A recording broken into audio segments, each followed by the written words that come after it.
சாதாரணமாக சைக்கிளில் தாங்க போயின்னு இருந்தார். இப்போ பார்த்திங்கன்னா 4.5 கோடி காரில் போயின்ட்டுருக்காருங்க அப்படின்னு சிலருடைய வாழ்க்கையை பார்த்து நாம் ரொம்ப ஆச்சரியப்பட்டதெல்லாம் உண்டுங்க. திடீர் ராஜயோகம் யாருக்கெல்லாம் வரும்?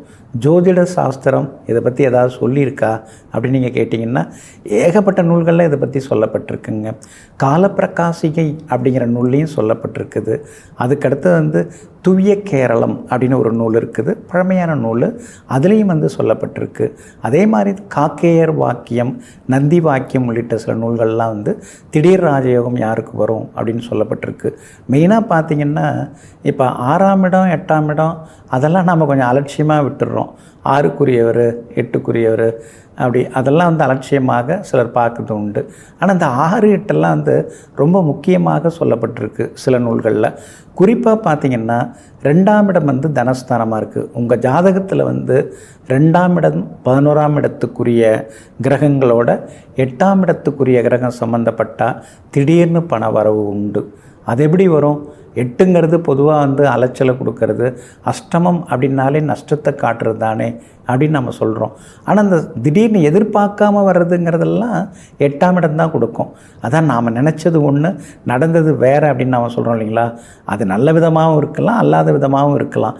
அதனால் 2ஆம் இடத்துக்குரிய கிரகமும் தனாதிபதியும் லாபாதிபதியும் அதுக்குரிய கிரகங்கள் அதுக்குரிய கிரகம்லாம் 8க்குரியரோட சம்மந்தப்படணும். அப்படி சம்மந்தப்பட்டு அந்த தசாபுத்தி வரும்போது அவங்களுக்கு மிகப்பெரிய ராஜயோகம், திடீர்னு ஒரு யோகம் அடிக்கும், புதையல் யோகம் கூட அடிக்கும். அந்த மாதிரி வாய்ப்புகள் இருக்குது. அதே மாதிரி பார்த்திங்கன்னா 2ஆம் இடம் 11ஆம் இடத்துக்குரிய கிரகங்கள் 5ஆம் இடத்துலையோ 9ஆம் இடத்துலையோ உட்கார்ந்து அதனுடைய தசாபுக்தி வரும்போதும் ஒருத்தவங்களுக்கு திடீர்னு பண வரவு, செல்வாக்கு, வீடு, சொத்து, வாகனங்கள் அதெல்லாம் வர்றதுக்கான வாய்ப்புகள் இருக்குதுங்க.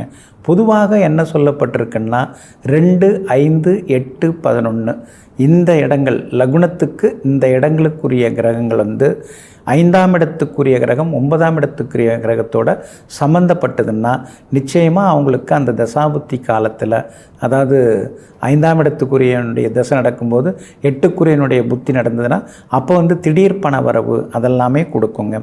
பொதுவாக 5ஆம் இடம்ங்கிறது நம்ம பூர்வ புண்ணிய ஸ்தானம் ரொம்ப முக்கியம் அப்படின்னு சொல்கிறோம். அந்த 5ஆம் இடத்துக்குரிய கிரகத்தோட 8க்குரிய கிரகம் 6க்குரிய கிரகம் சேர்ந்து அந்த தசாபுத்தி நடந்தாலும் திடீர் பண வரவு, ராஜயோகம் அதெல்லாமே உண்டுங்க. 5க்குரியவருடன் 2, 8, 11ஆம் இடத்துக்குரிய கிரகம் சம்பந்தப்பட்டாலும் அந்த தசாபுத்தி காலத்தில் சிறப்பாக இருக்குங்க. இப்போ துலா லக்னம் அப்படின்னு எடுத்துக்கிறாங்கன்னா அவங்களுக்கு 5க்குரியவர், துலா லக்னத்தில் பிறந்தவங்களுக்கு 5க்குரியவர் சனி பகவானாக வராரு. இப்போ அவங்களுக்கு குரு பகவான் என்னவாக வராரு? 3ஆம் இடம் 6ஆம் இடத்துக்குரிய கிரகமாக வராரு. அப்போது அந்த சனி பகவான் திசையில் குரு புக்தி நடந்தாலோ அல்லது குரு பகவான் திசையில் சனி பகவான் திசை நடந்தாலோ புத்தி நடந்தாலோ அவங்களுக்கெல்லாம் திடீர்னு ஒரு பணவரவு, திடீர்னு ராஜயோகம் அதெல்லாமே நாம் எதிர்பார்க்கலாங்க. ஆமாம், அந்த 8க்குரியவர் எப்படி ராஜயோகத்தை கொடுப்பாரு அப்படின்னு தானே நீங்கள் யோசிக்கிறீங்க. 8ஆம் இடம்ங்கிறது கெடுத்து கொடுக்கக்கூடிய இடம். இப்போ இன்சூரன்ஸில் மிகப்பெரிய பணம் வருது அப்படின்னு சொன்னால் அப்போ பார்த்துங்க, இன்சூரன்ஸில் எப்போ பணம் வரும்?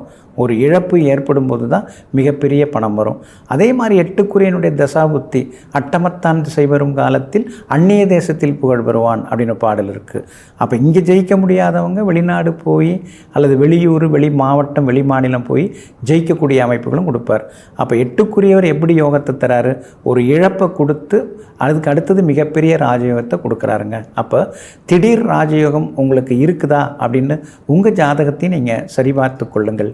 நெஞ்சிற்கினியவர்களே, புந்தி வாரமாகிய இன்றைய நாள் உங்களுக்கு புகழையும் பொருளையும் பொன்னையும் அள்ளித்தரும் அதிர்ஷ்டகரமான நாளாக அமையட்டும்.